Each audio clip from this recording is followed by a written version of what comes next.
अगर आप घर में सुख और समृद्धि की कामना करते हैं तो ये 3 चीज पूजा घर में जरूर रखें। स्वयं भगवान श्री कृष्ण ने भी कहा है कि प्रत्येक व्यक्ति को अपने घर में एक छोटा सा पूजा घर या मंदिर बनाना चाहिए, जहां वह अपनी श्रद्धा और विश्वास के अनुसार अपने प्रिय देवी देवताओं की तस्वीरें, पूजा सामग्री और अन्य महत्वपूर्ण चीजों रख सके। लेकिन हमारे शास्त्रों में यह भी बताया गया है कि जितना कुछ चीजों को मंदिर में रखना शुभ होता है, उतना ही कुछ चीजों को रखना अशुभ भी हो सकता है। कुछ ऐसी वस्तुएं होती हैं जिनसे घर में नकारात्मकता बनी रहती है, परिवार में लड़ाई झगड़े होते हैं और धन की हानि हो सकती है। आज के प्रवचन में हम उन्हीं अशुभ चीजों के बारे में जानेंगे जिन्हें लोग कई बार अनजाने में अपने घर के मंदिर में रख देते हैं।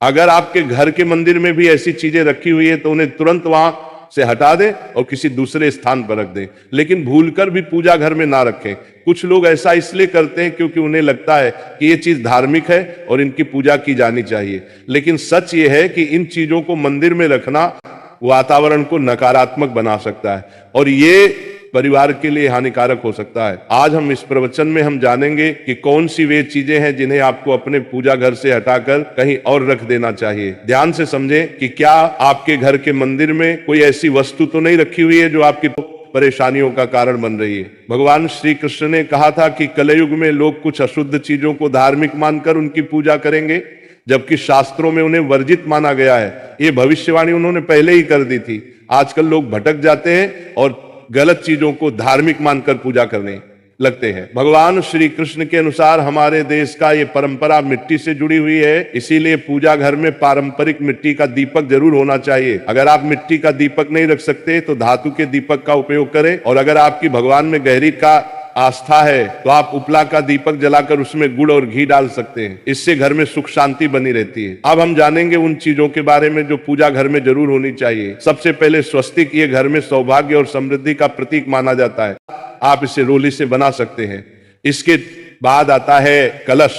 भगवान श्री कृष्ण ने कहा है कि कलश सुख और समृद्धि का प्रतीक होता है। पूजा घर में रोली और कुमकुम से स्वस्तिक बनाकर कलश जरूर रखें। इससे घर में धन, वैभव और शांति बनी रहती है। तीसरी चीज है शंख। शंख समुद्र मंथन के 14 रत्नों में से एक है और ये माँ लक्ष्मी को अत्यंत प्रिय है। शंख की ध्वनि से सकारात्मक ऊर्जा का संचार होता है, जिससे घर में समृद्धि बनी रहती है। फिर आता है घंटी। जब घर के तरह से मंदिर में घंटी बजती है तो वातावरण शुद्ध और पवित्र होता है। इससे नकारात्मक शक्तियां दूर होती है और घर में सुख समृद्धि के द्वार खुलते हैं। इसके अलावा शंख, गोमती चक्र और जल रखना भी बहुत शुभ माना जाता है। शंख से भगवान का आशीर्वाद मिलता है, गोमती चक्र से घर में समृद्धि आती है और जल रखने से घर की ऊर्जा शुद्ध होती है। ध्यान दें कि इस जल को नियमित रूप से बदलते रहे और शंख गोमती चक्र को भी साफ रखें ताकि घर का माहौल हमेशा सकारात्मक बना रहे। अब अगली बात शिवलिंग के बारे में है। अगर आप घर में शिवलिंग रखते हैं तो ये आप बहुत पवित्र माना जाता है, लेकिन ध्यान रखें कि शिवलिंग को हमेशा उत्तर या पूर्व दिशा में रखें। इसे ऐसे स्थान पर रखें जहां ज्यादा हलचल ना हो और ये हमेशा स्वच्छ रहे। इससे पूजा का प्रभाव अधिक लाभकारी होता है। अब हम उन चीजों के बारे में बात करेंगे जिन्हें पूजा घर में नहीं रखना चाहिए। सबसे पहले गणेश जी की विषम संख्या में मूर्तियां। पूजा घर में गणेश जी की मूर्तियां 3 या 5 की संख्या में ना रखें। 2 गणेश जी की मूर्तियां रखना शुभ माना जाता है। यदि आप अपने मंगल की कामना करते हैं तो गणेश जी की मूर्ति को मुख्य द्वार पर अंदर की ओर मुंह करके रखें, बाहर की ओर नहीं। दूसरी चीज है टूटे हुए चावल। पूजा घर में कभी भी टूटे हुए चावल ना रखें क्योंकि नकारात्मक ऊर्जा का संचार करते हैं। पुराने चाहे हुए चावल भी ज्यादा समय तक नहीं रखना, इन्हें समय समय पर हटा देना चाहिए। तीसरी चीज है पूर्वजों की तस्वीर। पूजा घर में मृत पूर्वजों की तस्वीर रखना अशुभ माना जाता है क्योंकि मृतकों का स्थान देवताओं के बराबर नहीं होता। इसे अलग स्थान पर रखना चाहिए ताकि पूजा घर की पवित्रता बनी रहे। इससे घर के वातावरण में नकारात्मकता आ सकती है। चौथी चीज है साधु संतों की मूर्तियां। अगर आप किसी साधु संत को मानते हैं तो उनकी तस्वीर दीवार पर लगा सकते हैं, लेकिन पूजा घर में नहीं रखनी चाहिए। इसी तरह भैरव जी, शनिदेव और काली माता की मूर्तियां भी पूजा घर में नहीं रखनी चाहिए। साथ ही माता लक्ष्मी की खड़ी हुई मूर्तियां की पूजा भी नहीं करनी चाहिए। माता लक्ष्मी हमेशा बैठी हुई मुद्रा में होनी चाहिए। ध्यान रखें कि घर के पूजा मंदिर में एक से ज्यादा देवी देवताओं की तस्वीरें या मूर्तियां नहीं रखनी चाहिए। इससे पूजा की ऊर्जा का संतुलन बिगड़ सकता है, उसका प्रभाव कम हो सकता है। एक ही देवी देवता की तस्वीर या मूर्ति रखें ताकि पूजा के समय उनकी ऊर्जा सही तरीके से आपके जीवन में पहुंचे। भगवान की मूर्तियां और तस्वीरें हमेशा अच्छी स्थिति में रखें।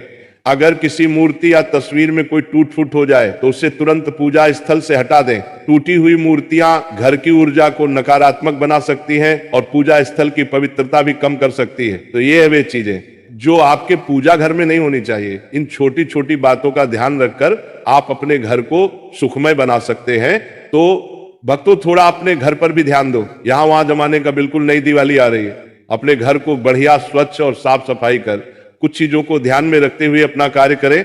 अब हमसे एक व्यक्ति की ओर से एक प्रश्न पूछा गया कि क्या स्त्री शंख बजा सकती है?